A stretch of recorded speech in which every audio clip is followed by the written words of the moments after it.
This podcast is part of Another Happy Studios, the home of podcasts with passion.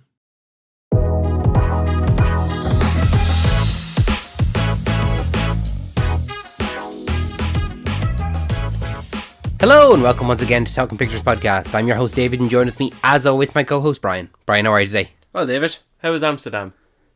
It was good, man. I enjoyed Amsterdam. It's been 4 weeks since I've been to Amsterdam, and I'm glad you asked. It was good. Thanks. I asked you. Yeah. Oh, and nice the listeners didn't even know I was gone. You're never gone. You're here every Wednesday. We're here every single Wednesday. Have we ever missed a Wednesday? No. No. Have you ever missed a Wednesday, listener? I hope not. And you can find us always on your favourite podcasting app of choice with new episodes every single Wednesday, as well as our other podcast, Saturday Morning Cartoon Club, which has new episodes on the last Saturday of every month. I think we have an episode coming this weekend, don't we? Mm-hmm. Yeah, this weekend. Sure do. So if you haven't already, make sure you subscribe to us on all of your favourite podcasting apps, on all of our social medias to never miss an episode. But before we talk about our main feature of the episode, Brian, have you got a trailer of the week for us?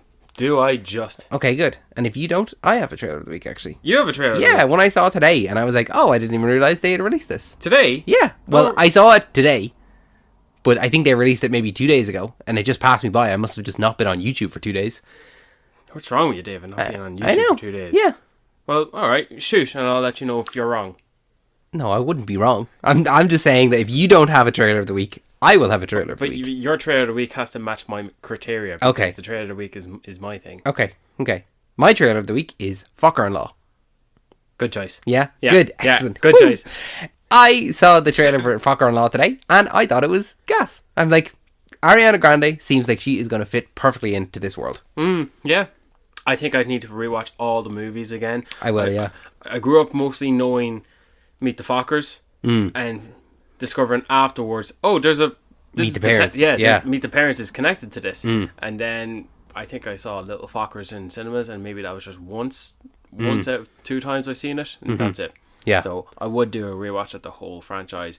I like the trailer. It's great to see how they're, it's a legacy sequel. So what was once young is now the old, and they kind of transfer the roles from the older generation to the younger generation. I do hope that we get some appearances from Dustin Hoffman and Barbara Streisand. I hope so too, yeah. They have to make some sort of appearance. Like, it'd be wasted if not, But I like the trailer. It was a good trailer. And you know what? I miss Ben Stiller. I feel like we don't see Ben Stiller in a whole lot these days. Do you know what? Seeing Ben Stiller in that trailer made me think, maybe I do like you more than Adam Sandler. Oh yeah, I think that's not even a question for me. I really like Ben Stiller. Yeah, I think I just take him a little bit more seriously as well. Like, but then again, he is running Severance, isn't he? Yeah, like Severance. He's producing and directing that, so Yeah. like he's more behind the camera than he is in front of it. I'm waiting for him to put himself in it in a very serious role. I don't think he will. I think he's happy to be behind the scenes for that. But I'm glad that we're getting him back in front of the camera, and I would say arguably his most iconic role, Greg Focker. really, Yeah, name a more iconic role than Greg Focker for Ben Stiller. There you go. well, no, Alex the Lion from Madagascar. Well, he's appeared in at least 4 movies, Yeah, he has appeared. or was it 3 movies? Who? Alex the Lion. 4 movies, I believe. 4? 3? No, it's 3. 3. But he had 3 Night at the Museum movies. Yeah, that's true. And hey, look, I know it's 1 movie, but like, come on, Tropic Thunder. Tropic Thunder, yeah. Zoolander as well. Never seen them. Have you not? No, Okay. no. First one's good. Okay. Well, But for me, Ben Stiller is Greg Focker. When I look at Ben Stiller, he's the first character I think of. The first movie character I think is Focker. I'm watching you, Focker. once I watch the whole franchise, I'll get all the catchphrases and the one-liners and all the gimmicks that are known for that franchise. The Meet Something or the Focker something franchise. What was it? I would call it the Focker franchise. Yeah, the Focker franchise. yeah. Even though I mean, the first one is Meet the Parents. Yeah. Then it's Meet the Fockers, Focker-in-Law, and then this one is, Little Fockers, and then this one's Focker-in-Law. So 3 of the 4 of them are Focker named. So I would call it that. I suppose they call the Rambo franchise, even though the first movie's called First Blood. Yeah. Do you know what's another one that kind of messes with my mind a little bit? What? Is that Jumanji 4 is coming out. And I'm like, Jumanji 4? But this is only the third one. And I'm like, what? But then I forget that they include the first one in the Jumanji franchise. And then it's the third one with Jack Black and Karen Gillan and Kevin Hart and Dwayne Johnson. It's the third of that, but it is technically the fourth Jumanji movie. But if I type in Dr. Google Jumanji 3, it'll come up with the information for Jumanji 4. Yeah. Yeah. Or it's vice versa, because honestly the best way to label them is the subtitles in the movies. Like, I couldn't tell you the subtitles. Jumanji Welcome to the Jungle, Jumanji The Next Level, and this new one, Jumanji Open World. Fair play to you for knowing those. Like, they are so generic names. They are, but sure, we're going to be doing this new one. So are we? Yes, we are. Okay. Yeah, we are. Look forward to David maybe vetoing that, but vetoing. Brian, you don't have the power to veto. I do, and David, I use it way more than you do. Following on top of the family life and all that, in consistent home with the movie we're talking about here today. What are we here to talk about? Yeah, we're going to be talking about Focker-in-law way down the line, probably the end of this year. Jumanji 4, stay tuned and we'll see. But we're not here today to talk about either of those. We're here today instead to talk about Lee Cronin's The Mummy. It's not just anyone's mummy. It's Lee Cronin's The Mummy. Do you know Lee Cronin? I met him. I mean, I've met his brother. Well, I saw him in the same room. Okay, well, it's not a competition. Okay. It's just, do you know him? I'm going to ask you that. Christopher Nolan, The Odyssey. Do you know Christopher Nolan, do you? Yeah. Oh, do you? I know Lee Cronin's brother. Oh, cool. Why the fuck is he not in this podcast? That would have been a get. Well, you're the one that knows him. You've been in the same room as Lee Cronin. You said you know his brother, so like... Oh, yeah, but like I'm not friends with his brother. I just know his brother. Excuses. David, in my second attempt now, because it's our second recording attempt, because bikers are assholes. But, inside joke. I did start off with a foul mood, but I'm okay now. But I did have a foul mood. More so a betrayal of trust within myself. Let me explain. When we were anticipating 2026, probably around March of 2025, you like to anticipate a lot more than I look do. forward to the future, David. Yeah. And I was looking forward to the releases of 2026, and I had my top 10 list. So close to, I can nearly record it now, but I do like to wait to see a trailer so it could maybe shift the tides of whether it will stay on my top 10 list of anticipated or not. Lee Cronin's The Mummy, or The Mummy, as it was at the time, was on my list. I thought it was so great, right? My top 10 list had like 3 horrors at 7, 8, 9, 10. All right, it was the likes of Evil Dead Burn. It was the likes of, what's the other one coming out? Resident Evil from Zach Krager, right? And the other one, The Mummy. All right, I even remember the announcement where they posted it on social media, a white canvas, and then it melts into The Mummy from Lee Cronin. And I remember a post that came before that.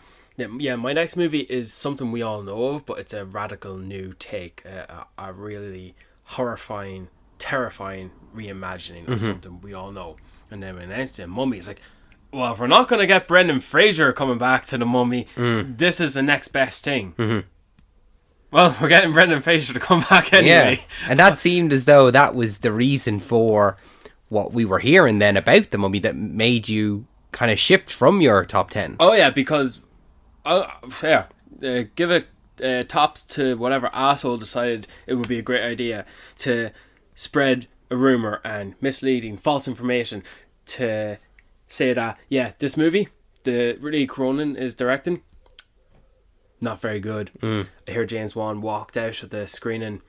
I hear the movie's so bad they're looking to just away with the They were going to change the name of it. It wasn't going to be... They were going to call it The Resurrected. Yeah. And they were still going to release it, but like, Jesus Christ, David, never can I remember a movie I was anticipating to dictate my choosing of it to be on my list or not. Like, I actually fell out of anticipation and I wasn't looking forward to it because I was so convinced that this movie was going to be just bad. Not good or Like bad. it was mixed with those rumors, and then all of a sudden, oh, they were going to make another Mummy movie with Brendan Fraser returning, and it's like, oh, okay, Yeah. this is the pivot. You know, they were going to try and reinvigorate the franchise. I mean, they tried to do it with Tom Cruise. Like that was the dark universe that they were going to start, and that fell at the first hurdle. It's like, okay, that was what, 2017, so it's nearly 10 years since that movie. It's like, Jesus. we're going to do it again. We're going to reboot it again, and we're going to do it in a, like, the Mummy, the Brendan Fraser Mummy, is much more of a family orientated kind of action adventure. Yeah, it's an Indiana Jones type. Yeah. Whereas now we're going to go back to The roots. the roots of it, and it's a horror, and we're going to do it as scary as possible. We're not doing a big franchise. We're going to do a genuinely scary movie. Pretty much what Lee Whannell and James Wan What did they're known for, yeah. with the Invisible Man and furthermore with the Wolfman. Whether you like those movies or not, they're standalone individual movies, Yeah. rooted from the classic Universal monster, Yeah, IP, absolutely. all the lore. I'd say the only thing that's putting them off doing Frankenstein is the fact that Guillermo del Toro was doing Frankenstein, and it's the traditional take on it. Like, I think, Like honestly, you could try and do Frankenstein, but you'd have to be steeped into the more horror. yeah, you're going about it a very different way. Yeah. Yeah, you're not doing it on Victor Frankenstein. You're doing it on Frankenstein's monster. Honestly, it would be a modern take, and it would be like more domesticated setting. Do you know what I mean? Like, because that's what these horror movies now so far. Invisible Man, Wolfman, The Mummy, they're all set in domesticated lives, families, specifically families, as opposed to globe-trotting or 100 years ago where the lore originally took place. Do you know?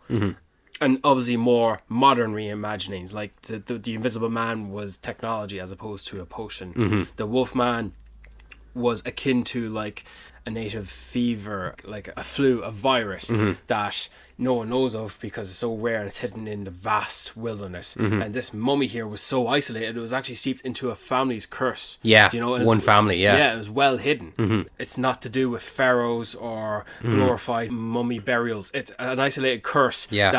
that A small pyramid hidden under the ground, Yeah. in this family homestead on a farm, on a peach farm. Like, it's not, yeah, you're right, it's not the Hemotep, it's not the huge big gold sarcophagus and the rise of the pharaoh that's come back to spread locusts and famine on the whole world. But while it's not that, I think this movie that Lee Cronin directed, he directed this, by the way. It's his mummy. So. It is his mummy. Yeah. I thought he did a great job capturing the subject of the mummy's curse. I like this movie.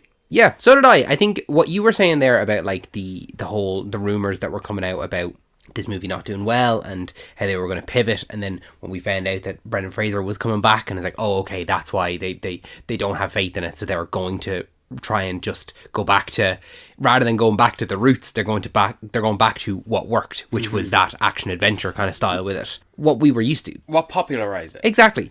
So because of that, I also was going into it with much lower expectations, or like maybe not lower expectations, but definitely with we'll see what it is. I'm not looking forward to it, I'm not anticipating it, but I'm going in with an open mind.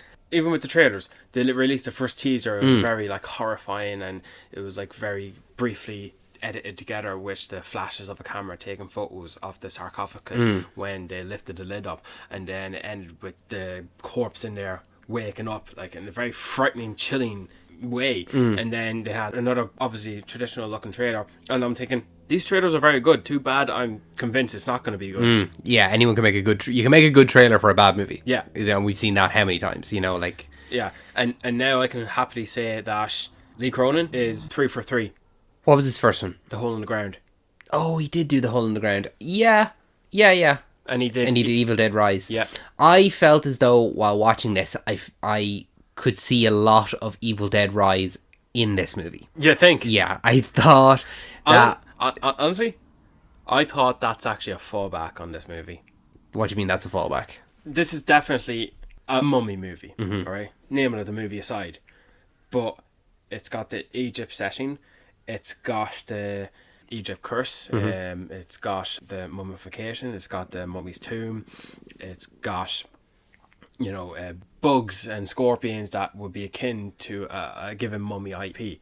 And yet, the gross element to this movie, ranging from consumption of food, or anything edible, to be honest, to... Or things inedible that do get eaten.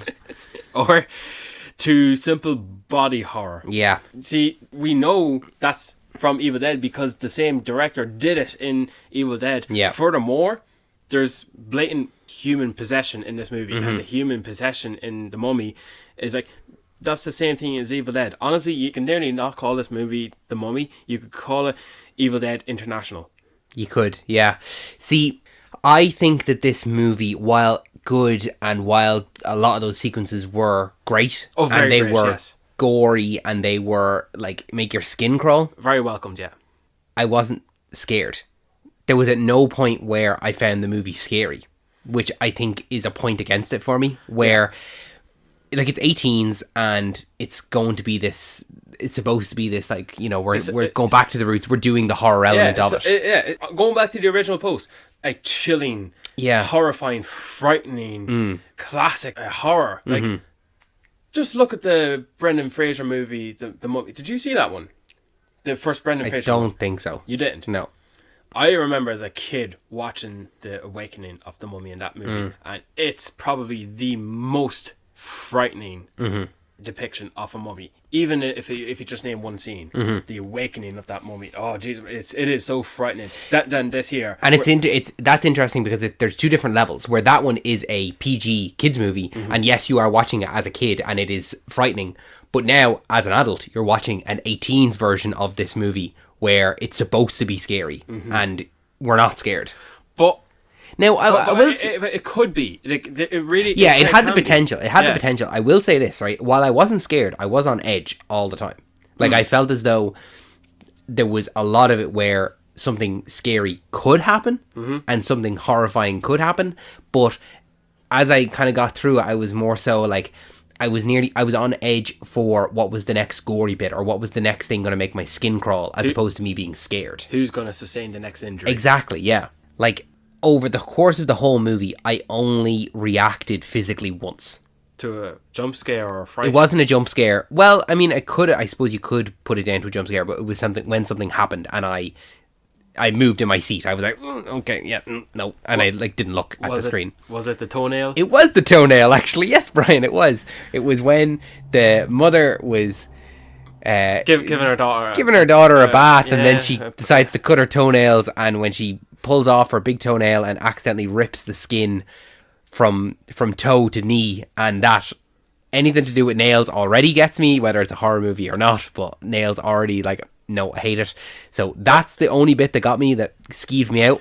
Yeah, because you think, obviously, I know the language of film, especially in horror. That toe's coming off. Yeah, the toenail. The toenail's coming off, yeah. No, the whole skin's going to come off. It's taking something with her. Fucking hell. But while that was scary and that did get me, and not much else really scared me, it did, like I said, it had me on edge. And I think what had me on edge was the fact that Katie was in the house the whole time, and we know from the get-go what's going on with her. It's to us, it's clear. Yeah. We know she is the mummy, and there's nothing hidden about her. It's, yes, we see some obscure shots of her, but a lot of the time we do see her just full on, and we see her in whatever position, and her arms are not her limbs are all askew and all this kind of stuff, and you go, okay, yeah, no, there's something wrong with that girl, and she's in the house, and they're all just going about it as if they got their daughter back. And I think because the way that Lee Cronin has decided to frame this, where it is a family story, yes, and it is a child abduction story, and they find her and they get her back, it explains why they have so much patience as to why they have this monster in the house. I think you can only have that level of patience when it's your daughter. when something is that creepy in your own house, you have to be related to it, don't you? You can't just have that there and you're like, oh yeah, that's just Katie. Oh, what's she like? It's crazy. It's like, oh yeah, no, that's our daughter. She was gone for 8 years and she just needs time to heal.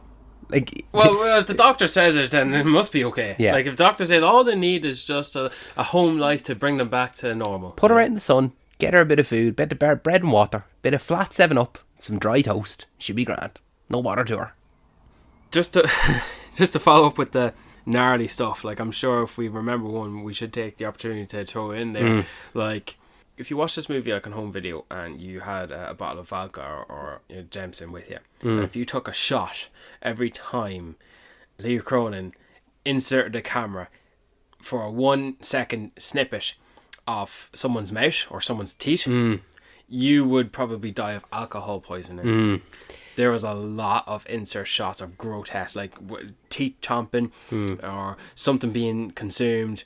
And it's not like that's something that he was exaggerating it or anything like that. It was just being so close to something that is so mundane, but like being that close that you would never normally be that close to. No. It just makes it more disgusting. It makes it less palatable. Aside from the grotesque and the home horror element of it, I have to say, I thought the B storyline with the investigation in Cairo, was so compelling for the level of this movie that it was enough for me to go. The lore of the concept of this mummy in this movie is very interesting, to the point where I'm happy that this is like over 2 hours long, and that the fallback of the overabundance of Evil Dead kind of iconography with grotesque body horror and also the possession of the children. There was a lot of that. I thought that fallback, it's fine, because there's other compelling stuff in this movie to warrant. And like I was very much interested in the investigation aspect of this, to the point where I want to go back to the cop in Cairo. I want to see what she's doing. Yeah, in a much lesser movie, that Cairo storyline is not there at all. No. All we get is the investigator sending the videotape that she found. We don't even get to see her finding the videotape or something like that. Or it's just the father going back to Cairo. To do it himself. Because he's a journalist. Because he can get it done. That's it. He can wave his hand. He can just walk into a lecture and he just so happens to speak to the leading expert on Egyptian hieroglyphs. But I agree with you. The whole storyline in Cairo was great to have that, where it's not a main character of the family, but it's still a main character, and the only connection she has is this case that has, in a way, been solved. It's not been solved, but it's open. The girl has been found alive. Yeah. Or so they think. She's alive. But I'm glad. She's in the sun. Bit of flat 7-Up, like I said.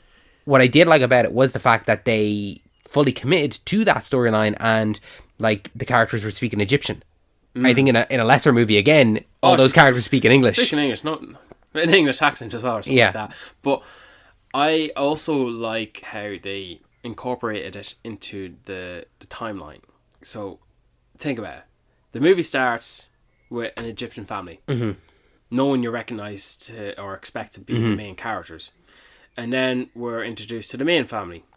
But obviously they're so settled to the point where it doesn't feel like this is the contemporary setting of the movie. And then the abduction happens, and then we're going 8 years later, and then we are reintroduced to the family, and we're back to the off-screen kind of, but we're back to the setting of the family who we saw at the start, because the sarcophagus is there again, and then we're in the meat of the movie, where they do find Katie, and it's a sorry, I didn't mean to interrupt you. Don't do it again. Sorry. I just like that the director did not spoon feed us this information. Whether or not you found it easy to follow, I am convinced there's a lot of dopes out there who are like going on their phones or not, and they're going, "What's this? What's going on here? Why are you going back to this? Who the hell are they?" I'm bored. Shit. Well, I think a lot of movies now, unfortunately, do have to fight for people's attentions. Like, how many movies are second screen? They're just noise in the background nearly while you're scrolling your Instagram. I had to tell someone, "Can you shut off your phone, please?" Yeah. When I was seeing something recently there was a guy in the very front row, and he held up his phone. He was watching the football match, and I shouted at him. Like, and I don't normally shout. Like, I'd normally, if someone was talking beside me, I would turn around to them and tell them to shut up. Yeah. But, like, he was a couple of rows in front of me, and I shouted. I was like, "Get off your phone."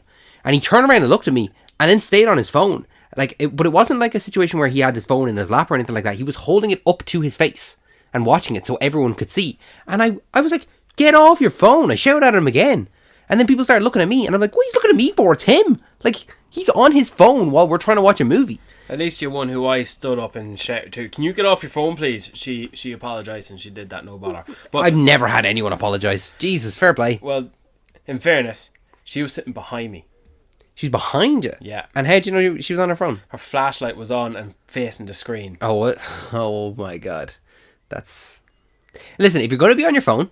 Don't go to the cinema! Simple! Simple. Yeah, that is it. If you're going to be on your phone, if you can't be on your phone for an hour and a half to 2 hours, wait for it to go on Netflix. Just, you watch movies at home, kid, alright? But if you're going to be on your phone, sit in the back row. Why would you go in a room where you have to pay for entry and then go on your phone? Whereas... You can sit at home and do it for free. Yeah. Simple. I paid money to be here to watch this movie. Mm-hmm. This cinema is the one place I never go on my phone unless I need to check the time. No, I never do it. That's what we've watches for. Yeah, exactly. And I have fun. Yeah. But sorry, I lost my temper there. No, it's alright. What was I going to say there when I was going to interrupt you? Oh, yes. The spoon feeding of audiences. I can see where some audiences would need some kind of explanation. I felt as though I didn't need any explanation. Well, obviously I didn't need any explanation. It was a great mystery. It was not that. It was a great plot device to have the mother pregnant at the time of abduction, that we can see the progression of time through the character of Maud.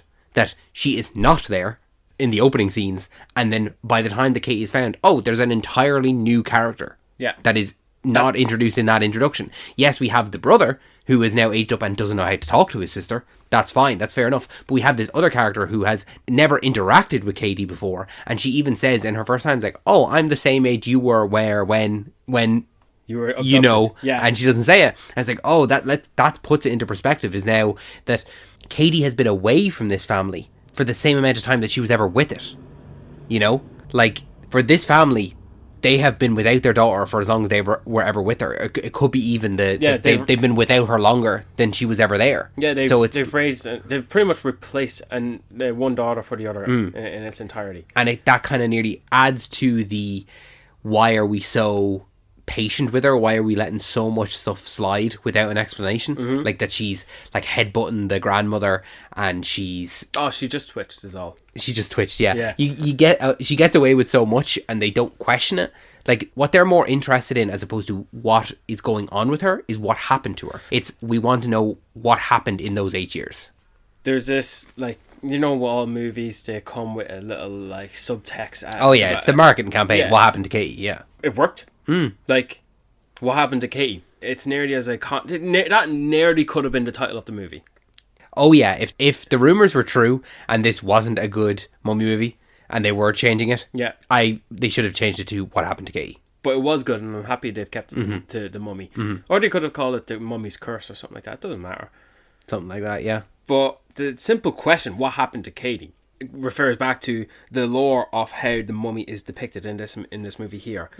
Now, obviously, the mummy in this movie is not an ancient pharaoh who went rogue or an upcoming heir to royalty who was denied their chance because reasons and obviously went rogue on their own case. It's not the case here. The mummy here is more so a demon, a demonic entity. Yeah. Where, for reasons unexplained that we don't need to be explained, it has been contained for hundreds of years, and it has been contained by this particular family. And this family have to do a deed every so often, where, let's say once a decade or something like that, where they have to... To me, it felt like it was the lifespan of that person. That's why the woman says it's better to get someone young, because essentially that person would live to be maybe 80 or 90 years and you could spare a generation. Yeah. You know, like you're trying to... I suppose that goes that back her to... daughter wouldn't have to do it, that it would be the grandchildren or something like that. You're kind of nearly trying to get as long of a time that the mummy can inhabit this life for whatever its natural life would have been. Yeah. That's how I interpreted it anyway. Yeah, no, it's not a bad point. But yeah, what they do essentially is they move it from host to host. Yeah, they abduct a person and they force feed the demon from the host where now it's spent, the body's been depleted. It's a mere skeleton at this point. It's a traditional looking mummy and feed it to the fresh host. and bandage that fresh host with wordings of containment. It's an interesting take on the lore of a mummy, where like a mummy, you obviously think of it in the wrapped bandages, a skeleton hidden under wrapped bandages. Yeah. And this time around, the bandages are placed on and essentially kind of nearly become Katie's skin. Yeah. And are wrapped within her skin, and it's like it's a spell of binding so that that the mummy can't leave that body. I find it an interesting kind of spin on the lore of it. It's a great piece for its cause. Like, it gives itself its own point. Like, it's earned it. If Lee Cronin came up with that, great job. Yeah. Like, I think it's great. Like, it's something we know, but it's throwing something else in new. Yeah. Like there's so many tropes and things that come with iconic monsters. Yeah. Like zombies. You know that zombies, you shoot them in the head, they're gone. Yeah. Like, you destroy the brain, they're destroyed. When it comes to vampires, you got garlic, you got a stake to the heart, and you got sunlight. You got a werewolf, you got silver bullets. Like, there are certain things that come with those monsters, and this feels like he's come along and he's go, okay, I've got a mummy. I know what a mummy is. I know what a mummy does. How can I reshape that? How can I do something interesting with this? How can I create a reason why this is a typical trope for a mummy? Yeah. You know, the reason why is a mummy bandaged up like Yeah. that? You know, why does a mummy have toilet paper wrapped around its body? You Yeah. know? Well, this is the reason I have for my movie. And the fact that the bandages, the bindings, over the passing of time, whatever grease they use to, you know, place it on the body, the new host, that binding becomes the skin. And that's why the host, Katie, in this case, her skin looks not great. You know, she probably stayed out the sun a bit too much. Yeah. And explains why when a piece of it was ripped off her, that she ran downstairs and was then trying to peel off more of her skin. Yeah. She was trying to get at it because at it. it's the bindings that are keeping her there. Yeah, definitely a gross thing. That's like picking at an recently opened flesh wound with a poker stick. I might add. And the whole way that it's changed to be like this kind of possession of the mummy. I don't know. It kind of felt like that was it feels like it's a more updated version of things. Like, nowadays, I feel like a lot of horror movies do feature possession more than monsters, if that makes sense. And this movie, while it definitely did remind me a lot of Evil Dead Rise with like the possession of the family and that kind of stuff. Yeah. It also reminded me a lot of The Exorcist, the original Exorcist with Regan. Especially when she was like in the bed and like rising up and like they were sedating her and stuff like that. Yeah, floating and such. Yeah. No, that's... Oh, yeah, shit. Well, it's a classic horror movie, so obviously there's going to be some inspiration there. This movie did not remind me of The Exorcist now. Funny enough, Mike Flanagan is doing his own Exorcist movie, which is great. It might be because as I was going to the cinema, I was talking to my dad about it, and we had talked about The Exorcist beforehand, so maybe when that scene then happened, it was fresh in my mind. Yeah. It's also like a young girl in a dressing gown being confined to a room because it's not a little girl. You know, it is a great take on something we all know. Like, when you think of the mummy, it's not the typical Imhotep where the bindings, or it's not even what they were trying to do in New Take, where it's a female mummy and double pupils in her eyes and such. But they tried to make that into more of a superhero blockbuster type, and honestly, shared cinematic universe. Yeah, definitely not the way to go. I think one of the best things I could say about this movie is literally the depiction of the mummy, and in addition to that, the lore of it, the background of it, the curse that the family are hiding and keeping suppressed. Yeah. You know, and how that eventually does fold back into the main narrative with Katie, and the fact that also that family's gone up until the point where they're reintroduced again. Like, the fact that the father he's reminded of, have we ever come across anyone by the name of Layla?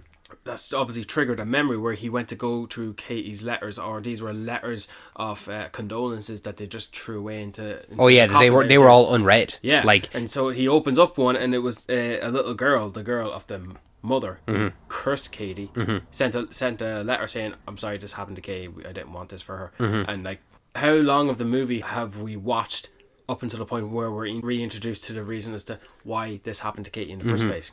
The family at the start of the movie.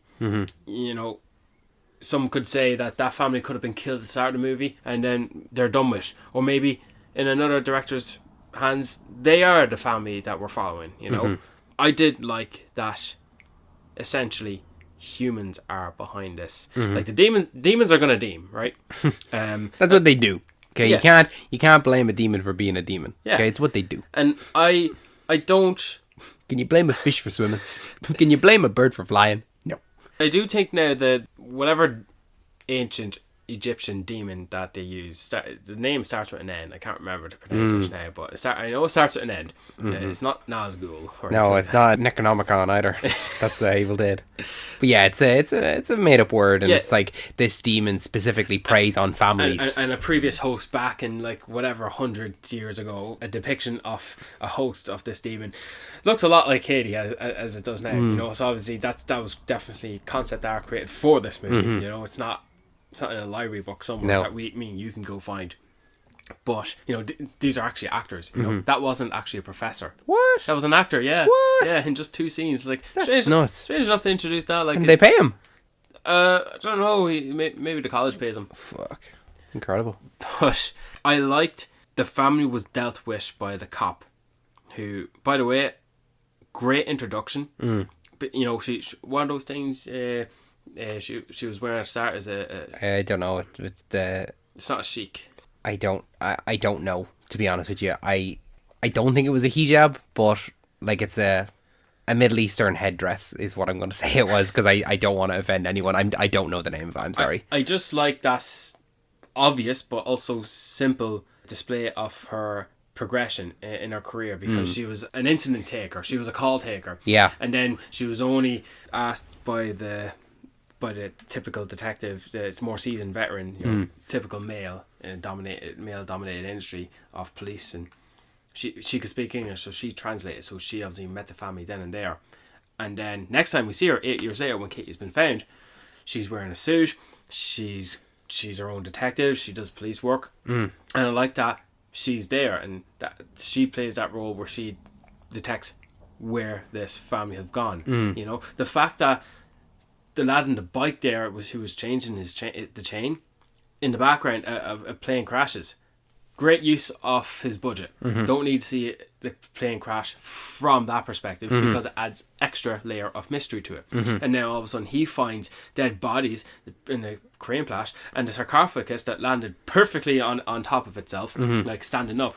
I'm like, right, so why is the sarcophagus there and not where we all saw it before? Yeah. You're not getting these answers until towards the it's very end. setting up a mystery that's beyond just what happened to Katie. You know, it's like it's a couple of different mysteries that all will be answered along the journey. I didn't realise those lads who died in the plane were the brothers. No, me neither. Not until the end, yeah. Because there is a lot of moving parts and you're giving them very minimal. But we also haven't seen those kids since the beginning scene. No, so we don't know what they look like. So the fact, I was not going to be surprised if we didn't get the daughter with the mother, because like I thought they'd just forget about her. Because when we see that the mother who does all the cursing, the witch, let's call her, she's coming home, it's like, oh great, she's going to kill the cop or something like that. And then she's shot and you think she's done for it, she's dead. But then you see the daughter there, it's like, oh, so yes, that's Leia, she's the one who tried to warn Katie. And like, I like the fact that they didn't reveal in that scene. It was the next scene that she's not talking because mother cut her tongue out because she tried to do the right thing. How far is Lee Cronin willing to go to show the mutilation of the human body? All right, I remember you said, like, maybe when you were younger, if a character loses his finger or 2 fingers, you know, and well, you just may as well die because you're no more complete, you know. You know what's funny, Brian? What? I thought that today. I genuinely was watching something and something happened to someone, and I was like, well, that'd be it. I just what's the point? That's so funny. Well, because I was like, whatever he's about to say, I've no memory of saying it, but he said it, and I went, yeah, that's something I would say. I thought that today. Yeah, I genuinely, like, if a character loses a character loses their arm, like, it's such a huge consequence where, like, they lose their arm. I'm like, that's such a huge, like, it's a consequence to your whole life. Yeah, you know, you may as well just die. Like, yeah, like this family you're watching, there's no more going on living ordinary. Like, you are taking wounds and injuries with you. So, like, one example is, well, Nana dies. Yeah, very much so, yeah. The little girl Pulls out all of her teeth. and for some reason she has them all back before the end of the day. Are you for real? Did you not realise? No. There's this one shot where she's looking up at the door. Okay, I thought No, you didn't realise that she had gone into the granny's coffin and gotten her dentures. That yeah. I knew. I also saw that in the trailer and I thought, if Very grown up teeth. yeah, but she pulled her teeth out. How is she going to do a big smiley face with the teeth? And like, oh, that's how. She takes Nana's. And then the lad who smashes his face against the bed frame, by the way, passing the point of no return, we all know something's wrong with Katie. She's tied up to the chair and she's just, jolting her head back and forth because she's like, possessed. But I like the match cut to, no, she's actually possessed the brother and forcing him to hit his head. Brain trauma. Yeah. But I think this takes the biscuit about, well, you may as well, cancel your subscription to Life because a scorpion went in your mouth and it stuck its pointy, poisonous tail through your throat. How the hell can you go back to living? You may as well die. You may as well sacrifice yourself. There's no point in going back. Next time you see Mammy or you go on a date, you're taking that wound with you. Yeah. So Lee Cronin, he's not afraid to go above and beyond. Well, I like that because those are consequences. Yeah. And it's not bodily consequences. Consequences don't have to be who died. That's not the only kind of consequence. Like, these are forever things that change your life. Yeah. And they are consequences to life. Like, when that happens to her, and then later on, when the dad asks, do you know the words? Do you remember the words, like, for the incantation to change over the body? And she can't speak because of it, and she has to put her fingers in through her skin to close up the hole so she can speak. It's like, oh, that is awful. Like, it's just adding more, like, whatever you're doing now, you're making it worse. Whatever you're doing now to actually speak, you're probably actually making it a little bit worse for later on. Lee Cronin didn't have to do that. No. He didn't have to bring back Nanny from the dead and make her a deadite like from Evil Dead.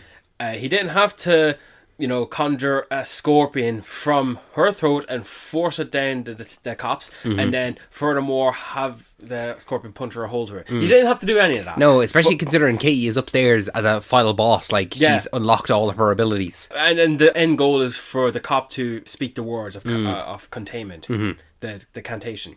No, we'll make it a little bit more difficult for them. Like, Just a tiny bit more. just a little bit more, Just a little cherry on top. Fuck up your voice box. I thought that was very well done. And even on a more grounded level, alright? Nanny's died. Did she have an accident? Very horrific. But we're all at a wake. You're living in Albuquerque in that house for how long? You have neighbours, you have friends and family, distance, whatever. You go to work. Well, you watch your daughter chew the neck off a priest, and you watch your other daughter who, upon recent news, you've learned, oh, this is the one that got abducted and now has been found. Ripped a hole through the ceiling. Scurried along the roof. Scurried along as if no one saw them. Jumped on top of Nana and started chewing the neck to get access to the embalming fluid and started licking it off the floor. Stop. By the way, remember those insert shots where you could see a close up of people's faces and their teeth and their mouth? Yeah, you could see the tongue blurred out focus, licking the embalming while the family's in the background. That's a bit of it takes a minute to set up that shot. And constant licking. Yeah, and the two old ones who are, They're eating the deviled eggs that they don't realise has the blood of Maud, who spat it from her mouth as she pulled out all of her teeth. Like, it's just a cacophony of misfortune in that room. Oh yeah, and those right there are consequences, like on a more human, grounded level, where there is no mummy's curse. But those two women deserved it for sticking their noses up on Poor Nana. dead woman. Yeah. She was a sweetheart. She was you know what? She was a good nanny. She was great. She wasn't like my way is is the way. Yeah. You know, like, and I felt that a little bit when the dad was walking in and she's like, I can hear you, you know, Yeah. and she's not giving out to him or anything like that. It's just you're interrupting the prayer. Yeah. But then I was so endeared to her when they found Katie and we get the shot of she's making all the cakes. Yeah. And she's made like 8 birthday cakes for her. and she she's takes like, a shot herself, a shot of wine, just yeah, to, you know, to she's eat. nervous to see her granddaughter again, and then she's like, oh well, she's missed a lot of birthdays. I was like, oh, that's so sweet. Like, I mean, like, you're wasting 8 cakes. Like, we need 1 cake, really. Yeah. We're not gonna have all these cakes. But it's like, it's just a thought that counts. It's like this nervous, like, baking. It's like, oh my god, I like, if there's anything I can do to help, I'm Yeah. gonna do. Oh, there's nothing I can do. I need to do something. It's like this nervous energy that is poured into baking. Like, this family's not going on with grandma anymore, and whatever therapy Katie's gonna need to live the rest of her life, I'm sure. Yeah. I'm sure the father is as well after how this movie ends. But like even just to top up on consequences, he did the same thing with Evil Dead. All right, that whole family fucking gone. Yeah. To smithereens, to blood and guts. All right, the only ones who walk away is the sister who has no job or financial security, and she's walking off with her niece who she obviously has to parent now. She has no parental skills or responsibilities. Also, she's pregnant, and by the way, her whole family's dead. They're probably homeless, and they just survived a supernatural catastrophe where no one is going to believe them.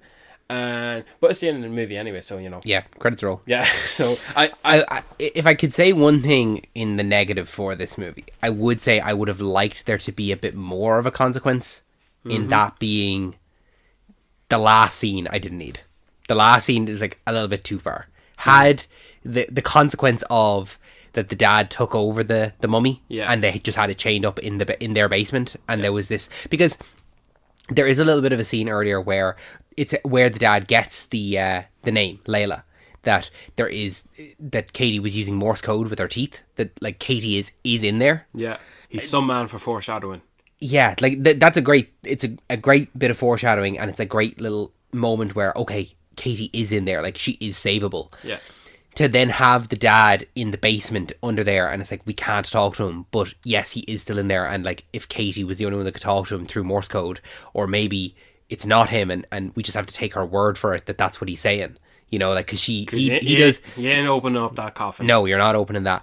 But I would have liked to see a little bit of that kind of a consequence, that the dad isn't there. But having that scene at the very end where, oh, the mummy's going to go into your one that originally did it, I felt like it was a bit like, it was a bit, you're just pushing it a little bit too far now. It was fan feeding. Yeah, it was, know. you want your happy ending. Yeah. Whereas, like, as soon as that scene is over and she has the mummy, everyone else gets to go home and it's happily ever after. Yeah. Whereas I think the consequence of, yes, Katie will have to probably go to therapy for the rest of her life, and yes, dad is in the basement in a coffin possessed by an evil spirit.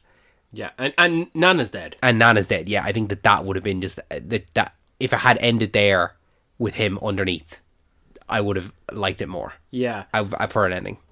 Having the ending there doesn't bother me, but I think I would have been just as satisfied. Like, I think I'm just extra satisfied because we see the true villain of this movie get her comeuppance. Yeah. Like, she doesn't even look like she really liked her family. No, yeah, she's like always complaining that they're giving her a headache and all this kind of stuff. Which, yeah. another piece of foreshadowing. Like, shit, you know, goes around, comes around. Like, he's paid attention. Like, Lee Cronin. Like, after watching this movie, it's made me look forward.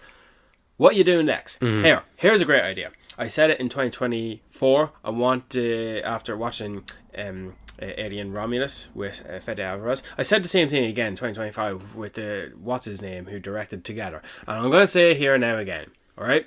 Lee Cronin. Do you want to do an adaptation of The Thing? You can call it Lee Cronin's The Thing. I want a new movie of The Thing. You've never mentioned that before. Have I not? No. Fuck. I think we talked about it. Yeah, a few times. I think I've got more to talk about it now. Probably one of my favourite movies of all time, I guess. There's something great that Lee Cronin does, is that he finds great child actors. I feel like all of the child actors were great in this, from the first two in the introduction scene before the abduction takes place, and then afterwards with Maud introducing her. I thought all the kids were great in it. Yeah. I was kind of nearly raging that we did an 8-year time jump because I liked the original 2 actors. Yeah, I did as well. I seen at the premiere that all the actors were there. All the child actors were at the premiere. And it's kind of funny seeing Katie when she was young, the actress, and see the other actress who plays Maud there side by side. It's like, oh, isn't that cool? Like you're playing sisters, Yeah. but separated by time. It's cool to And see. these like are the that. same age. Yeah. I feel like I recognised her as well. Who? Maud? No. Young Katie? Young Katie. But I'm looking at her her letterbox here and I don't recognize her at all. I don't recognize any projects that she's in. What We Do in the Shadows she was in, but I couldn't pick her out of a crowd. She's got one of those faces, you know? You know, he got a great cast who we pretty much don't know anyone. Bar the dad. Jack Rayner. Yeah. I've seen him in a few bits. Good Irish lad. He's a good Irish lad who has probably one of the worst lines in any movie ever. What's that?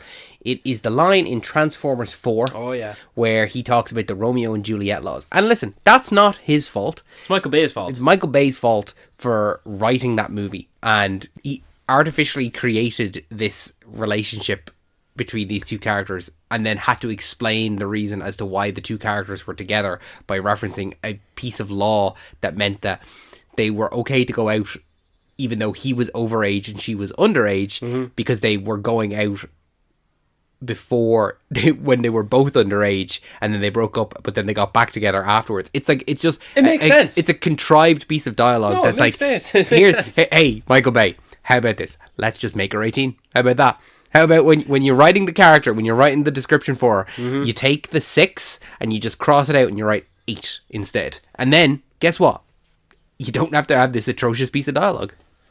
I don't know, it sounds a bit too complicated. Oh, well, listen, I'm not a Hollywood writer. I'm not Michael Bay, okay? I didn't make these billion-dollar Transformers movies. Yeah. But Jack Rayner is a good actor and he's been in a couple of great movies.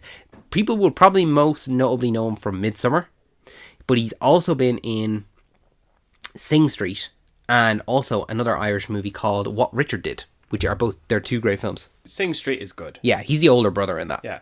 What Richard Did? Nah, not so much. Not so much? Nah. It's an interesting one, I think. It's alright.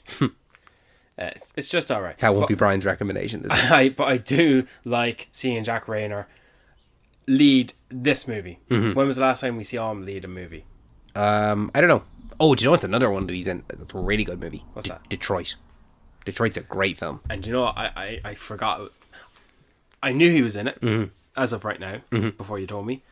But I forgot that was him when I first watched it. He was nearly unrecognizable. You know, when you think Detroit, you're thinking Will Poulter. Yeah, absolutely. You know? Yeah. So it's just great to see Jack Rayner in this. And, good Irish lad. Apparently, they filmed this movie, obviously, in Egypt. Some of it in Spain. And in Ireland. Oh. Could not tell you what scenes they filmed in Ireland. No. 'Cause even that house, the home house, looks very American, if not Spain. If I went into that house in Ireland, I'd be like, what the fuck is this house doing here? Yeah. Like, it just doesn't fit an Irish house. Like, there's some architecture and some structures that you see and you know straight away, oh, that's Ireland. Yeah. Do you know? But there's not a single shot in this movie that I can go, that's Ireland. No, me neither. It all feels like Spain or Egypt, which is confirmed they did film some spots. And he did say, we went to Ireland to film. Where? Yeah. There's nowhere near. There's no coyotes in Ireland. So No. how'd you get those coyotes there? By the way, just to, with the Nana's death, it doesn't end with her being strangled while floated in the air with her cross. No. And being flung through the window by her grandchild who's possessed by a demon and being smashed onto the hood of the car. Yeah. No, that's not enough, David. Dragged off. Dragged off and her intestines devoured by a pack of coyotes. And she has to be conscious for it as well. And not a single person around her can do to help her. No. She's gone. She's already gone. It's too late. And how about that fine piece of meat she reveals when you want to eat a piece of granny? She shows a little leg. Oh, yeah. Oh, yeah. Oh. That's... Oh, yeah. No, thank you. Like, what an actress. A fine beast of a woman. But I reminded myself this, and I'll kick myself if I don't bring this up. This is probably, I bit my hand a number of times in response of scenes happening. It was the skin thing. It was the scorpion thing. All right, but I think the one that made me recoil in my seat and like a turtle, I go inside my shell. It's the first blatant obvious scene of Katie showing that there is a demon inside her. And it's when she first speaks to Maud from behind the door. Oh yeah, when she licks her toes under the door. Yeah. Yeah. What does she say? She says, What is he out? He's piggy faced. and then you see the shot of the door, right? And you see a tongue go from under the door. Yeah. As if that's, yeah. It's like Mr. Fantastic. Yeah. A normal person's tongue length can go that far and lick some piggies. But I like that we don't see that connection. That's obviously, a prop sticking under there. Yeah. But I like the imagination of, that Katie, she's sticking her tongue underneath the door. That took the biscuit. Yeah. And when it takes those little piggies. Oh, God. Rotten. So well done, I thought. Another great scene as well is when Katie was eating the scorpion running through the walls. Between the walls. Yeah, I thought they would use that a bit more. Like, it's a good, an interesting layout to the house to have that kind of space. Yeah. But not utilized beyond that scene, really. Yeah, it was just used the once, and I thought they could have used it a little bit more. Yeah, I think that's the brunt of it. To go back to the frightening element of it, a child was abducted. A child was taken from her family, and she... Well, you saw the video. And the fact... I like that little extra moment where the dad goes... He pauses it. I don't want to know. Yeah. Like, this whole time he wanted to know what happened to her. And then when it's faced with the reality of it, and it's like... Yeah, because when you're watching the video, and it's the version of Katie that you lost. It's that little 8-year-old girl. Yeah. And you're like, oh my God, no. Like, what I'm about to see is what happened to her. I don't want to know. And you are nothing but helpless in watching it. Yeah, because it's happened. Yeah. It's done. Yeah, 8 years too late. So, do you not think that just adds a little bit of layer to it, adds a bit of depth? Like, some people are, kind of hitting on this movie a bit. They're shitting on it nearly. Really? I think so, yeah. I think this movie deserves a little bit more credit. And I really am looking forward to what Lee Cronin does next. Like, it's a real solid win, I think. Yeah. Well done. Other than that, I think the final scene where Kitty pretty much rips all off her skin and she's more mummy look than ever. Like, obviously she's not in the wrappings of a traditional looking mummy, but I think with the loose ripped pieces of her skin and the white dress and the white face and the obviously disheveled look of a corpse, I thought she looked like a pretty good mummy. Yeah. And when she became a bit more active as well. Yeah. Like when she was chasing after people and she was fighting and stuff like that. Like crawling around. That kind of final third act is very much like, we're going big. Yeah. Going proper big. So, it's a win. Shame that I didn't maintain my anticipation for it. Yeah. Have you got any recommendation before we let these people go? You want to recommend The Boys for the third week in a row? No, I don't think I'll do that, David. Thanks for pointing that out for me. You know what? I think in light of this, I will recommend Evil Dead. I was going to do that. Yeah. Right. That's okay. We can both do it. It's a double recommendation. But can I ask you this, David? Yes. You saw this in cinema, right? I did, and I saw the trailer for Evil Dead Burn. So did I.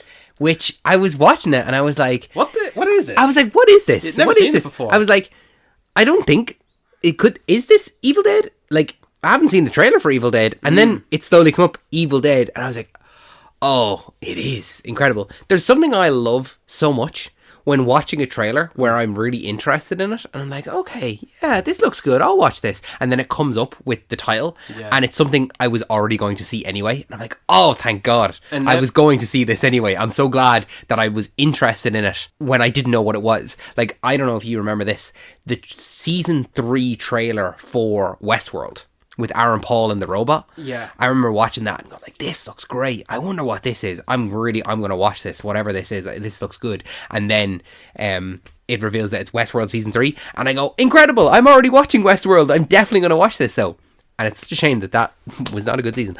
But I do like when it's revealed that, yes, this thing that you thought was good is something that you were going to see anyway. And now all of a sudden, after knowing the title, it's like, right, now you're trying to place all the hidden clues and Easter eggs in that 1 minute teaser where all it is just a woman crawling through her house, avoiding being hit by whatever's going on. And I feel like the way she was reacting, there was something else like that was taken out of the teaser. Like there was more to it. I felt like she was reacting to things that weren't happening to her. Well, do you know that we couldn't see? Well, look, we'll find out soon enough. But I think after watching that little teaser, honestly, dude, I'll probably only just listen to the full trailer. I don't even think I will, because I was so excited for Evil Dead Rise, and I watched that first trailer so many times, but that didn't deteriorate from the movie, and it has me on board for watching the next one. Yeah, I know it's not Lee Cronin that's doing the next one, but it's like I'm He's invested producing in. Yeah, I'm invested in Evil Dead. I like Evil Dead. I think he was offered to do the Evil Dead Burn, and He obviously chose to do this instead. yeah, I honestly hope he hopscotches IP, because Evil Dead was an IP, and the Mummy is an IP essentially, and so I hope he hops on to the next one, the Thing maybe, I don't know. But yeah, great range all above. Well, look, you've already done where folks can find our show and listen to it at the start of this recording. So But I always say it to them at the end. I always make sure to thank everyone for listening. Make sure that you're subscribed to us on your favourite podcasting app of choice. Make sure you are following us on all of our social medias. If you haven't already, make sure you're giving us a 5-star rating on your podcast app of choice. You can leave us a little review. You can send in an email to tpp@anotherhappystudios.com.